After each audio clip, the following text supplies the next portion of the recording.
It feels like the first piece of good news for weeks.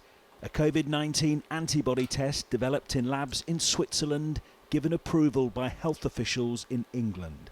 They've described it as a very positive development. It has the potential to be a real game changer, because although the science continues to be debated about the level of immunity that may exist when someone's previously had the virus, there does appear to be a broad sense among the scientific community that if you've had it, you have a degree of immunity. Allowing more people to go back to work with confidence would have a significant effect, of course, especially in the NHS. So how exactly does the new test work? Firstly, the person being tested has a sample of blood taken. In contrast to the diagnostic swab tests, the result is given in seconds rather than days. The test will check for the antibodies that our bodies use to fight the virus. If those antibodies are there, it means that person has had the virus in the past.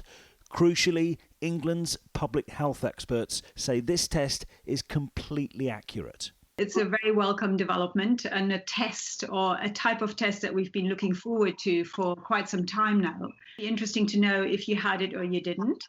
And that might make you more likely to feel more comfortable to go back to work or use transport, etc.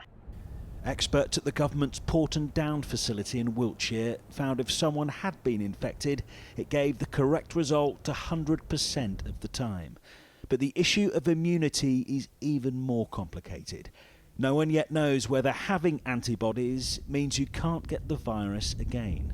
I think it's fascinating and I think it's exciting, but it does not give anybody a passport to go out and put themselves at any risk, because we just don't know if antibody levels equate to having immunity, and that's really important for everybody to understand. So what happens next? The Swiss company is believed to be in talks with the government about the drug being used across the NHS in England.